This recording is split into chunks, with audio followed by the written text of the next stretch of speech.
Students, अब हम करेंगे 20th क्वेश्चन। पिछले 20 क्वेश्चन हमने लास्ट वीडियो में कर लिए हैं और अब हम करेंगे 20वां क्वेश्चन। तो उसमें क्या है, which of the following is cubical binomials. Which of the following is cubic binomials. तो इसमें दे रखा है हमारे पास, देखो क्यूबिक बाइनोमियल। पहले क्वेश्चन समझने, क्यूबिक और बाई मीन्स जिसमें दो ही पद हो यानी कि टू ही टर्म्स हो। बाइनोमियल मीन्स जिसमें टू टर्म्स हो, या हिंदी में जिसको कहते हैं जिसके दो ही पद हो। तो देखो इसमें तीन है, या तो क्यूबिकल इक्वेशन है, लेकिन इसमें 1 2 3 4, इसमें 1 2 3, तो हमारा करेक्ट आंसर आएगा। इसमें देखो क्यूबिक भी है और हमारे पास जो टर्म्स है ओनली टू है, that is your second is your right option. Question number 21, जिसमें आपके पास which of the followings graph of the line will pass through the origin. इसमें से जो ऑप्शन है कि इसमें से किस इक्वेशन का जो ग्राफ है जो ओरिजिन से पास होगा। तो देखो x minus Y equal to क्या है, जीरो। जिसका जीरो होगा वही x की वैल्यू जीरो है और y की वैल्यू भी जीरो के इक्वल है, इसलिए ये जो है हमारे पास ये ओरिजिन से क्रॉस होगा। That is your fourth is the correct option. आप बच्चे इसमें ये ध्यान रख सकते हैं कि यदि किसी भी इक्वेशन में यदि कांस्टेंट, ये कांस्टेंट वैल्यू जैसे ये आपकी क्या है, कांस्टेंट वैल्यू, इसमें ये कांस्टेंट वैल्यू और इसकी कांस्टेंट वैल्यू, जिसकी कांस्टेंट वैल्यू जीरो होगी वो ग्राफ ओरिजिन से पास होगा, और जिसकी कांस्टेंट वैल्यू जीरो नहीं होगी वो ग्राफ क्या करेगा, वो एक्स वाई आपस में क्या करेंगे, लाइन है वो इंटरसेक्ट करेगी। तो आपसे यदि दूसरा क्वेश्चन पूछा जाता है कि वो इसकी इक्वेशन क्या है, तो इंटरसेक्ट करेगी या नहीं करेगी, तो आपने देखना यदि कांस्टेंट जीरो नहीं है तो इंटरसेक्ट करेगी, और कांस्टेंट क्या है, इसका कांस्टेंट टर्म क्या है, जीरो, तो वो ओरिजिन से पास होगा। क्लियर। नेक्स्ट क्वेश्चन देखते हैं अब हम। इसमें क्वेश्चन दिया गया है विच स्टेटमेंट इज ट्रू। कौन सी स्टेटमेंट हमारी सही है। तो सबसे पहले, एक triangle can have two right angle. एक ट्राइंगल के टू राइट एंगल होते हैं, नो, क्योंकि हम जानते हैं जो ट्राइंगल के जो एंगल्स होते हैं, ट्राइंगल्स के जितने भी जो एंगल्स होते हैं जैसे 1 2 3, इसका जो सम होता है क्या होता है 180, यानी कि ट्राइंगल के तीनों कोनों का जो सम होता है, जोड़ होता है, वो क्या होता है 180। तो यहाँ दोनों 90 दे रखा है, भी 90 और ये भी 90, तो इसलिए हमारे टू एंगल्स का जो सम है कितना हो गया 180, तो इसलिए ऑप्शन तो नहीं होगी। एक triangle can have two obtuse angle. Two obtuse angle मान लो ये 100, सेकंड भी 100, तो कितना हो गया ये 200, तो ये भी नहीं होगा। ये triangle can have two acute angle. हाँ जी, टू अक्यूट एंगल हो सकते हैं, जैसे हमने ये ट्राइंगल बनाई ये वाली, तो इसमें क्या हो सकते हैं 60 60 60, तो उसमें टू तो हमारे पास अक्यूट एंगल है, तीसरा भी अक्यूट एंगल है, तो 60 प्लस 60 प्लस 60 इक्वल टू 180। और भी इसका हो सकता है, जैसे हमारे पास ये राइट एंगल ट्राइंगल है, ये 90 डिग्री है, वन एंगल, तो टू एंगल हमारे 30 या 45 कितने के भी होते हैं, ये 30 का होता है, 60 का होता है, तो that is your, a triangle can have two acute angle, that is your correct option. और नेक्स्ट ऑप्शन है the exterior angle of triangle is less than, तो ये तो होगा ही नहीं, तो इसलिए आप करें a triangle can have two acute angle, इसको टिक कर लें। 23rd क्वेश्चन, ये क्या बोलते हैं, in triangle ABC if D is the mid point of BC and E is the mid point of AD, then area triangle BED equal to, जो triangle का area BED है किसके लिए इक्वल होगा, नंबर 1 ऑप्शन है हमारे पास, तो half of the area ABC, number 2 1/3 of area triangle ABC, and third option है 1/4 ऑफ ट्राइंगल एबीसी, और 2/3 ऑफ एरिया ट्राइंगल एबीसी। तो देखते हैं इसमें कौन सी ऑप्शन हमारी सही है। देखो जैसे क्वेश्चन दिया हमारे पास, इन ए ट्राइंगल एबीसी, मान लो हमारे पास ट्राइंगल है हमारे पास, ये हम मान लेते हैं ये ट्राइंगल हमारे पास, ये ए पॉइंट, बी पॉइंट और ये सी, तो यहाँ से हमने क्या किया, एक मिड पॉइंट ले लिया, ये डी, मिड पॉइंट क्या आ गया हमारे पास डी। तो इस मिड पॉइंट ने क्या किया, जो हमारे पास ट्राइंगल है ए बी सी, इसको टू इक्वल पार्ट्स में क्या कर दिया, डिवाइड कर लिया। तो in triangle A B C if D is the mid point of B C, तो बी सी का क्या है midpoint, and E is the mid point of A D, and E is the mid point of, जो E है हमारे पास ये point यहाँ जैसे है ये, तो बोलता है कि ई is the mid point of A D, तो ए डी क्या आया हमारे पास, ये ए और ये डी, ए डी तो हमने फाइंड आउट करना है कि ट्राइंगल का एरिया बी ई डी किसके बराबर है। देखो, तो जब हमने ए डी के ऊपर क्या किया कि मीडियन ड्रा आउट की, तो इसने क्या किया, इसको 2 इक्वल पार्ट्स में डिवाइड कर लिया। करेक्ट। एक part A B C, A B D और ए डी सी में 2 इक्वल पार्ट हो गए। लेकिन मैं यहाँ से इसको होता है कि ए डी का मिड पॉइंट क्या है, ये है, तो हम क्या करें, इसको ऐसे ले लें। तो अब ये वाले ट्राइंगल, जो इधर वाला ट्राइंगल है, ये इधर वाला ट्राइंगल जो है, ये सिर्फ ये वाली, तो ये 2 ये भी 2 इक्वल पार्ट्स में डिवाइड होगी। जितना एरिया ये होगा उतना ही ये होगा। और ये ट्राइंगल्स इक्वल है, यदि मैं इसको यहाँ मिला दूँ तो क्या हो जाएगा, ये ट्राइंगल और ये ट्राइंगल भी इक्वल पार्ट्स में डिवाइड होगी। यानी कि ये जो पूरे ट्राइंगल्स है 1 2 3 4 पॉइंट्स में इस ई पॉइंट ने, जो आपका ई है, इसने आपको इस ट्राइंगल को 4 पार्ट्स में डिवाइड कर दिया।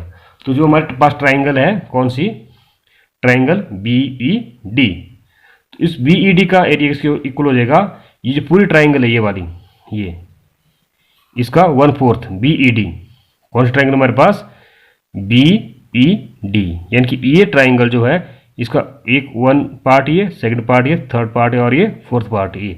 तो इस ऑप्शन आएगी जो हमारे पास आएगी, इसका ट्राइंगल बी ई डी का एरिया किसके इक्वल आ जाएगा, 1/4, इसका चौथा हिस्सा ये, first part, second part, third part and 4th part, 1/4 of the area of triangle A B C.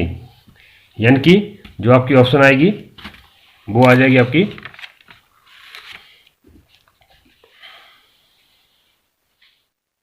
That is 1/4 of the area of triangle ABC। That your correct option. 24th question देखें। The mid point of 4 6 and origin is, तो origin क्या जाएगा इसका, -4 6 4 6 2 3 और 2 3। तो mid point of 4 0 हमारे पास दिया है 4 एंड 0, 4 एंड 6। तो ओरिजिन के पॉइंट क्या होते हैं हमारे साथ, ओरिजिन पॉइंट होता है हमेशा 0 और 0। तो हमारे पास जो फार्मूला होता है क्या होता है, x1 + x2, इस तरह x1 + x2 upon 2, y1 + y2 / 2। तो इसको लिख लें, हम क्या करेंगे, देखो 4 + 0 अपॉन 2, 6 + 0 अपॉन 2, तो कितना आ गया हमारे पास 4 अपॉन 2, और ये कितना आ गया 6 अपॉन 2, 2 से 2 to the 4, 2 3 the 6। तो हमारे पास क्या पॉइंट आ गए 2, 3। तो कौन सा ऑप्शन है आपकी, that your correct option. Next question करेंगे वो 25। तो इसमें क्या दिया, if x bar is the mean of x1 x2 x3 so on xn, then ये हमारे पास जो मीन है n i belongs to i = i x - x bar, ये किसके इक्वल आएगा, -1 0 1 या n - 1 के इक्वल। तो देखते हैं इसको क्या करेंगे हम, देखो लेट अस सॉल्व करते हैं इसको। तो ये जो हमारे पास इस तरह ये x1 x2 x1 x2 x1, ये यहाँ ये नहीं आएगा, x1 x2 x3 so on, किसके बराबर है हमारे पास, xn के, ये हमारे पास दिया xn। तो आगे हमारे पास दिया x और x मीन। तो बार का मतलब क्या होता है, ये भी हमारे पास क्या आएगा, मीन है, मीन nx बार, ऐसे ले लो। अब हम क्या करेंगे, x1 x2 x1 x2 x3 so on xn। तो इसका क्या आ जाएगा हमारे पास n × x1, क्योंकि वार का मतलब क्या मीन ही होता है, x1 + x2 + x3। ये मेरे पास यहाँ स्पेस नहीं है, तो इसको मैं एक तो आपको कॉपी में देता हूँ ऐसे, x1 + x2 या x3 सो ऑन xn, और हमारे पास क्या था nx वार। तो x1 x2 x3 so on xn, तो इसका क्या आ जाएगा n, और x बार क्या आ जाएगा x1 x2 x3 so on xn, com है। तो नीचे क्या आ जाएगा इसकी मीन क्या मतलब n, तो n से n क्या हो जाएगा कैंसिल हो जाएगा। तो अब हमारे पास क्या हो जाएगा x1, x2, x3 so on xn और minus x1, x2, x3 so on xn।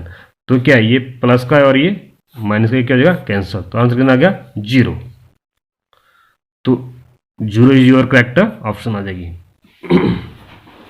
Next question है हमारे पास, what is the probability of getting 53 Monday in a leap year. तो इसमें ऑप्शन है 1/7, 2/7, 3/7 एंड फोर्थ ऑप्शन है 0। तो हम क्या करेंगे, देखो जो हमारे पास नॉर्मल ईयर होता है, नॉर्मल ईयर्स जो 365 डेज का होता है, तो उसकी होती है हमारे पास 1/7 और जो लीप ईयर होता है उसकी होती है हमारे पास 2/7। तो आप इतना याद रख लें कि नॉर्मल ईयर की 1/7 और जो लीप ईयर होता है उसकी 2/7। 2/7 is your correct answer. Next question आपका 26 हो गया। 27, which can not be probability of an event. इसमें से कौन सा जो नंबर है जो प्रोबेबिलिटी नहीं है। तो 3/10, 40, 0.5, 1.5। तो किसी इवेंट को होने की संभावना क्या होती है हमारे पास 0, 1। या देखो 3/10 ये हमारे पास प्रोबेबिलिटी होगी, 40% ये भी प्रोबेबिलिटी होगी। 3/10 यानी कि 10 में से 3, 40/100 ये भी उसती है, 0.5 ये भी उसती है। लेकिन 1.5 किसी की प्रोबेबिलिटी कभी नहीं उसती है, या तो प्रोबेबिलिटी 1 होगी या तो 0 होगी, या ऐसे उसती है हमारे पास। प्रोबेबिलिटी किसी की भी 1.5 नहीं उसती है। अब हम करने जा रहे हैं 28th क्वेश्चन। तो अभी हम 27th क्वेश्चन सॉल्व कर लिया। तो इसमें क्या है, which is the median class. तो अब हम देखेंगे इसमें क्या करेंगे। देखो ये हमारे पास 10 to 20, 20 to 30, 30 to 40, 40 to 50 जो हमारे पास ये फ्रिक्वेंसी दे रखी है। तो हम क्या करते हैं, इसकी कॉम्बिनेटिव फ्रिक्वेंसी निकाल लेते हैं। कॉम्बिनेटिव फ्रिक्वेंसी क्या होती है, पहले 10, इसमें इसको प्लस कर देंगे, कितना आ जाएगा 30, 30 में इसको प्लस कर देंगे, कितना आ जाएगा 33, 33 में इसको प्लस कर देंगे, कितना आ जाएगा 37। ओके, और यदि हम इसको प्लस कर दें तो, और यदि हम इसको प्लस कर दें 10, 10 में 20, 30, 33 एंड 37।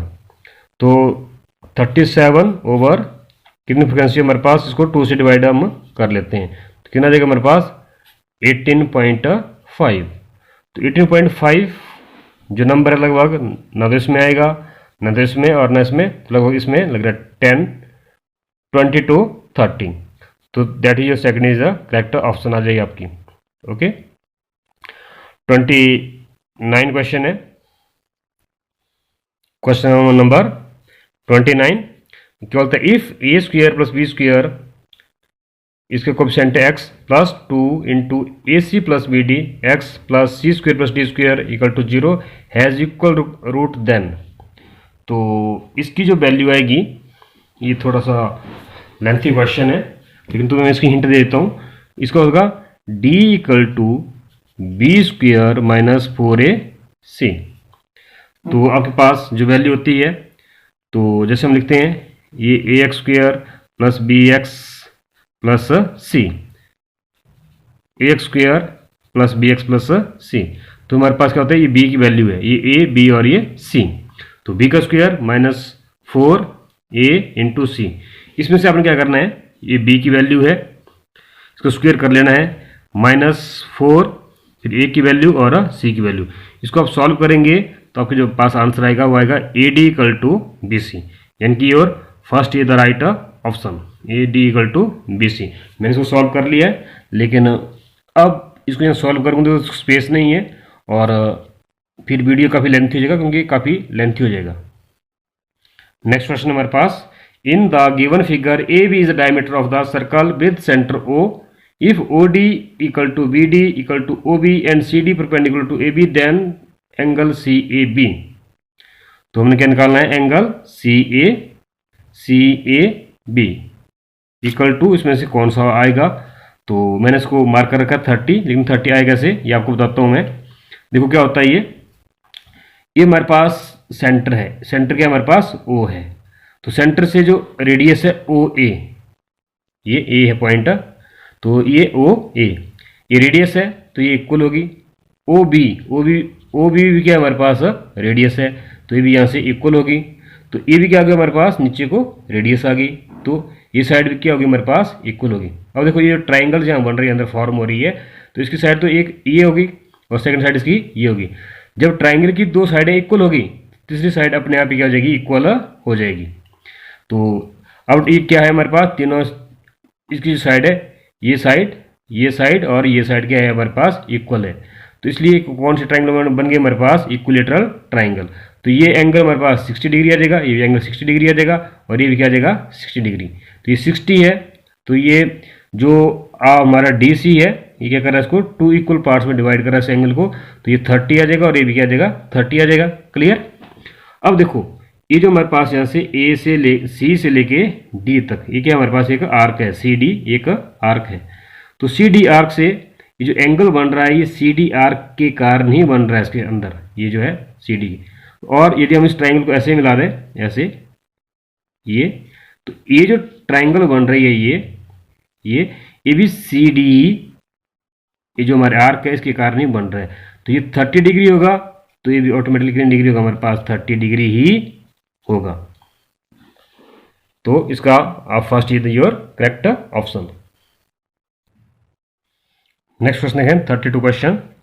क्या होता है, if the diameter and height of a solid cylinder are 14 centimetre and 10 centimetre respectively, then the volume of a cylinder is. तो इसका जो वॉल्यूम होगा, यदि हमारे पास एक सिलेंडर दे रखा है ये ऐसे, ये तो अब इसका जो डायमीटर है, डायमीटर कितना दे रखा है हमारे पास 14 centimetre, that is your diameter, that is 14 centimetre. और हाइट कितने दे रखी है इसकी 10 सेंटीमीटर। तो हम जानते हैं कि सिलेंडर का जो वॉल्यूम होता है क्या होता है, पाई आर स्क्वायर एच। तो पाई की जो हमारे पास वैल्यू होगी क्या होगी हमारे पास 22/7 आर। रेडियस, ये डायमीटर 14 है, तो डायमीटर कितना है 14, तो रेडियस कितना आ जाएगा हमारे पास 14/2 = 7। तो 7 आ गया हमारे पास रेडियस। तो अब लिख लो 22/7, तो रेडियस आर स्क्वायर 7 × 7 और एच कितना दे रखा हमारे पास, एच ये लिखा 10। तो 7 7 क्या हो गया, कट गया। 22 7 को मल्टीप्लाई करेंगे 144 × 10 = 1540, that is your second is your correct option. Question number 33। तो 33 ये पंजाबी वर्जन है और ये आपका इंग्लिश वर्जन है। तो 33 क्वेश्चन करके दिया, if A1 A2 A3 up to A21 are in AP with common difference D, then A1 A5 A9 A13 जो होगा इसमें से कौन सी ऑप्शन आपकी होगी। तो